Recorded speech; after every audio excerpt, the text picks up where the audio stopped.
Perebutan gelar juara dunia catur kembali dilanjutkan dan ini merupakan final game dari format 14 kali catur standar. Siapa yang menang di game ini akan jadi juara dunianya. Ding Liren memegang momentum baik, memegang buah putih di game terakhir memulai dengan langkah D4. Nepo menjawab dengan kuda F6, putih C4, hitam E6, putih kuda C3, dan hitam gajah B4. Nimzo Indian Defense dipilih oleh Nepomniachtchi merespon apa yang dimainkan oleh Ding Liren. Nimzo Indian pertama kali diperkenalkan oleh pecatur namanya Ron Nimzowitsch, mengarah pada permainan posisional. Putih melanjutkan dengan E3, hitam rokade pendek, putih gajah D2. Variasi solid dengan gajah D2 ini untuk mencegah terjadinya pertukaran gajah memukul kuda dan terjadi pion tumpuk di petak C3 dan C4 seperti di game sebelumnya. Hitam merespon taktis dengan D5, putih A3, hitam menarik gajah ke petak E7, putih kuda F3, dan hitam C5. Teman-teman, langkah ketujuh ini membedakan apa yang dilakukan oleh Pragnananda Ramesbabu ketika berhadapan dengan Ding Liren di Chessable Master, dan di game itu Ding Liren menang atas Pragnananda. Ya, C5 bukan pilihan yang favorit. Sebenarnya pilihan favoritnya adalah langkah B6 untuk gajah ke petak B7. Ding melanjutkan dengan memukul pion C5, gajah memukul pion balik, dan putih menteri C2. Hitam memukul pion C4, putih gajah memukul pion C4, dan hitam kuda B ke petak D7. Putih benteng D1, hitam gajah E7, dan Ding langsung menyerang dengan langkah kuda G5. Ya, serangannya ke petak H7.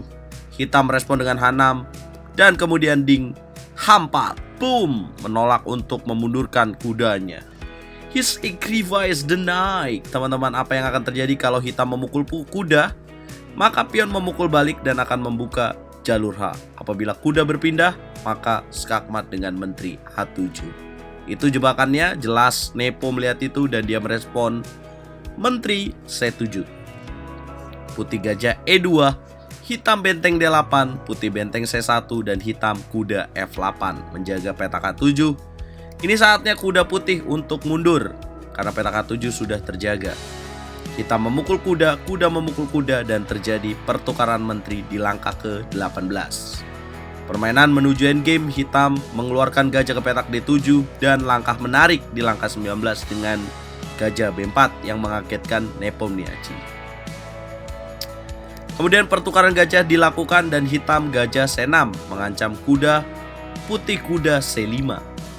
Hitam memukul pion di petak G2, putih benteng G1, dan hitam gajah D5. Putih E4, hitam gajah C6. Posisinya di sini hitam unggul satu pion, teman-teman. Jadi putih coba mengejar pionnya balik. Putih B5, hitam gajah ke petak E8, dan putih mendapatkan pion di petak B7. Tapi hitam mendapatkan ruang menyerang dengan benteng D4. Putih benteng C4, hitam menolak pertukaran benteng. Benteng mundur ke petak D7, putih kuda C5, hitam benteng C7. Mohon maaf, kemudian putih melanjutkan dengan benteng C3, hitam benteng A ke petak C8, dan putih B4. Hitam kuda D7 melanjutkan pin atau ikatan yang sudah terjadi dari benteng C7 terhadap benteng di petak C3. Langkah ke-30, putih benteng C ke petak G3. Rook swing atau benteng berpindah. Kemudian hitam memukul kuda. Putih memukul pion untuk memakan kuda. Hitam benteng memukul pion C5 dan putih mendapatkan pion G7. Hitam raja F8, putih gajah D3. Hitam benteng D8 mengancam gajah, putih raja E2. Ini langkah blunder ya, teman-teman, harusnya lebih baik raja ke petak D2. Nah, raja E2 langsung mendapat ancaman benteng C3. Dan sebenarnya ini keunggulan besar dimiliki oleh hitam. Kemudian putih lanjutkan dengan benteng G8 skak, langkah ke-35. Hitam raja E7, benteng G1, G3, dan hitam di sini tidak memanfaatkan peluang menangnya. Jadi Nepo tidak menemukan langkah yang tepat, dan seperti biasanya Nepo memang ketika momen krusial dia tidak selalu tepat menemukan langkah tepatnya. Ya, dia memilih langkah E5. Nanti kita bahas apa langkah yang tepatnya yang harus dimainkan oleh hitam. Putih melanjutkan dengan benteng H8, hitam benteng D6, dan ada langkah penyelamatan dari putih dengan he sacrificed the pawn. Kemudian benteng memukul pion, benteng memukul gajah, raja memukul benteng, dan gajah B5 skak.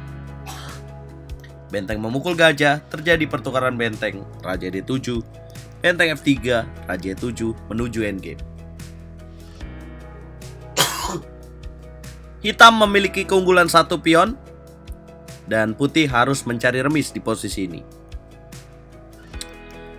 Langkah ke-43, benteng C3, hitam A5, benteng C7, raja F6, benteng C6, raja G7, benteng A6, benteng B2 skak, raja F3, benteng A2, raja G3, dan hitam A5. Putih benteng A8, hitam benteng A1, raja G2, A4, benteng A5, F6, raja F3, A3. Benteng A6, raja F7, raja E3, raja E8, pion diberikan, dan putih raja E2. Hitam raja E7, putih raja F3, benteng A2, raja E3, benteng A1, raja E2, raja F7, raja F3, benteng A2. Langkah ke-60, raja E3, raja E7, kemudian langkah ke-61, raja F3, raja D7, baru langkah ke-62, putih mengambil pion F6. Ya, permainan dilanjutkan. Jadi Nepo coba terus mencari peluang menang. Dia benteng B2, putih benteng A6, hitam benteng B3, raja G2, raja C7.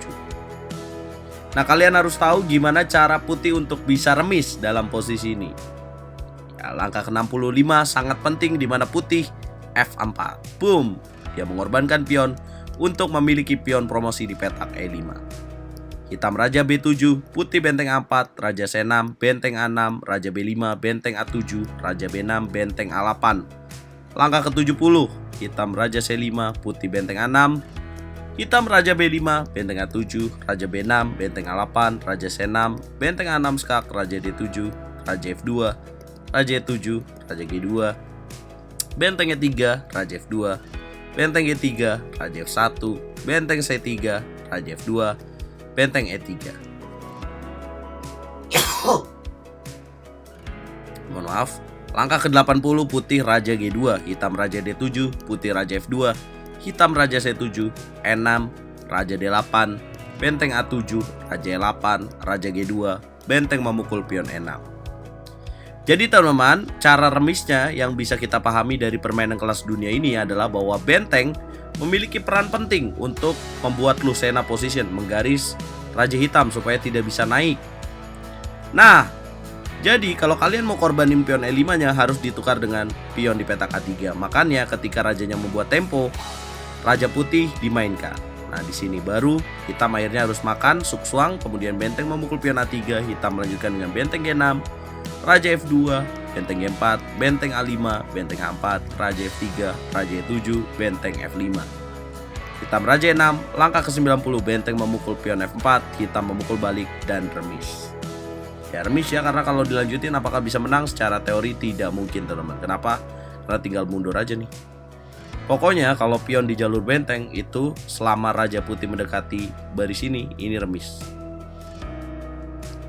Oke, silakan dilanjutkan jika tidak percaya. Nah, kalau ini yang main Magnus ya, mungkin akan berbeda ya teman-teman ya. Apakah mereka tidak selevel dengan Magnus? Maksud saya ketika tadi ada peluang menang ya besar. Ketika benteng benteng G1 G3, harusnya di sini Nepomniachtchi mainkan langkah benteng B3 teman-teman. Sabar dulu ya, artinya mau mengambil pion di petak B5 ini. Nah, buat kalian yang mikir di sini hitam melakukan benteng D8 ke petak D3 dapat dilakukan, maka putih memiliki benteng memukul gajah dulu. Jadi pukul lagi baru makan sini. Ya, saya tahu maksud kalian jika putih di sini memukul, kalian akan lakukan ini. Jelas, ini akan menang buat hitam. Tapi ini Super Grandmaster yang main.